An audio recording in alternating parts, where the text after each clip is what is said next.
في ندوة صحفية بأن الحالة الصحية للرضيع محفوظ ليثكاوا جيدة، موضحا بأن هناك تحقيقات إدارية وقضائية مع 8 أشخاص بينهم ممرضين وأعوان أمن، مستبعدا تورط أطباء في القضية.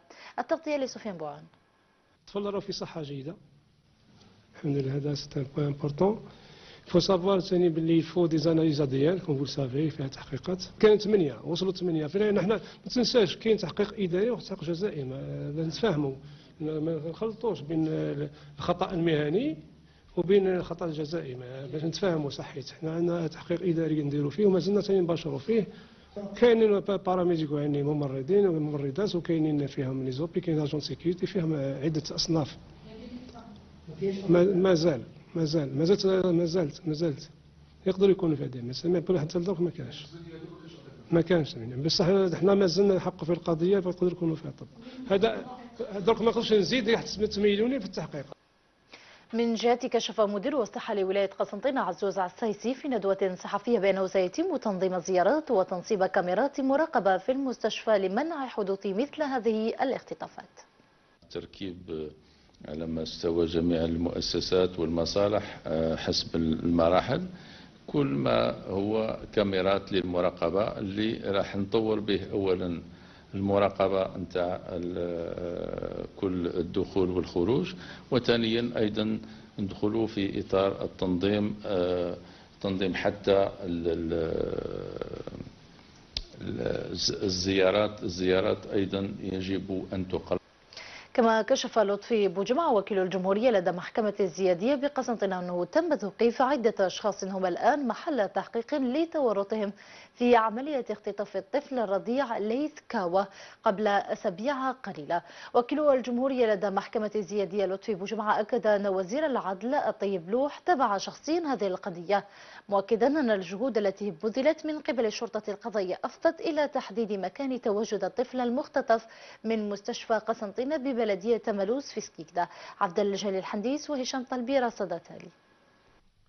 تنفيذا للتعليمات التي أسداها معالي السيد وزير العدل حافظ الأختام للنيابة العامة، فقد تم تكثيف الأبحاث والتحريات من طرف الضبطية القضائية التابعة للأمن الوطني والدرك الوطني قصد إيجاد الطفل الرضيع المختطف كاوا ليث محفوظ، وذلك بالتنسيق والإشراف المباشر للنيابة العامة لدى مجلس قضاء قسنطينة.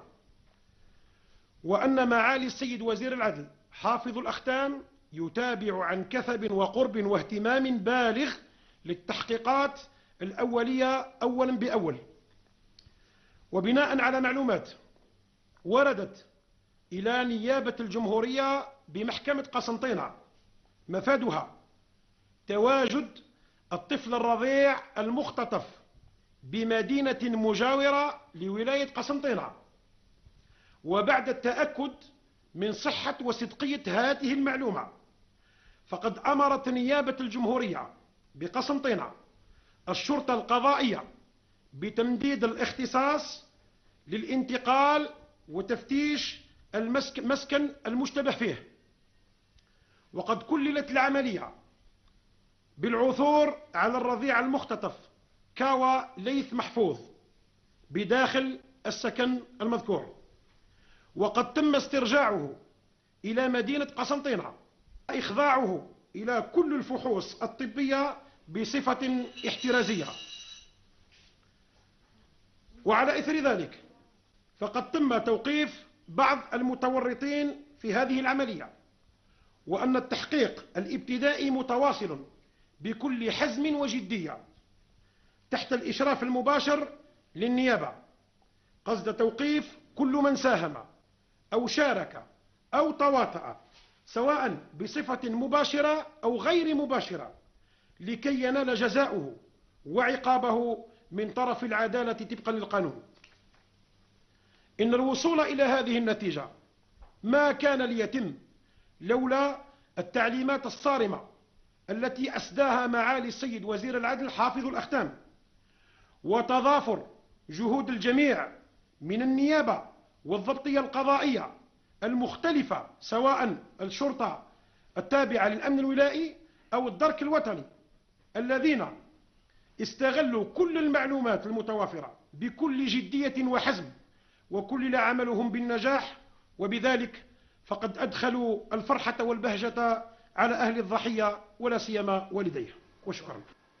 هذا وقد عثرت مصالح الأمن بمدينة تملوس ولاية سكيدة بعد ظهر أمس الجمعة على الرضيع كوا محفوظ ليث المختطف من مستشفى الجامعي لقسنطينة، عثر عليه حيا ليتم نقله بمعية الدرك الوطني والأمن إلى المستشفى الجامعي عبد الحميد بن باديس بولاية قسنطينة للوقوف على صحته وإجراء تحاليل الحمض النووي للتأكد من هويته، هذا قبل تسليمه لعائلته.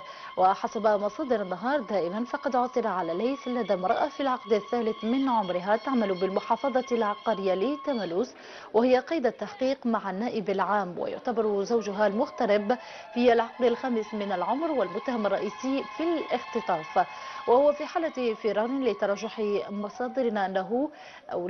مصادرنا أنه متواجد بورقلا. وتمكنت والدة الطفل ليث من التعرف على ابنها بمستشفى قسنطينة، حيث يتم الإبقاء عليه إلى غاية تحسن حالته الصحية.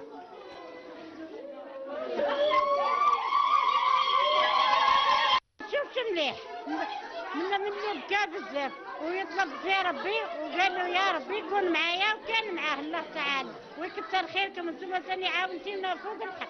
نشكر السلطات ونشكر الامن تاعنا، الحمد لله مازالوا الرجاله، مازال الرجال عندنا مازال، الحمد لله. تحيا الجزائر.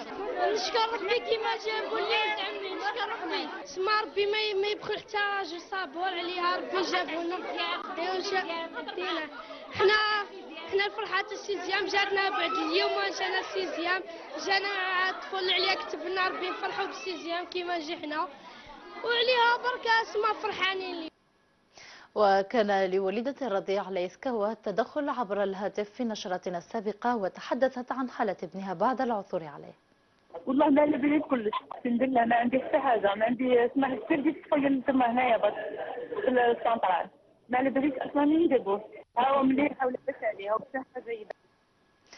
هذا وعمت الفرحة كل أرجاء قسنطينة وكل ولايات الوطن بعد عودة الرضيع محفوظ ليث كوا. سفيان بوعون.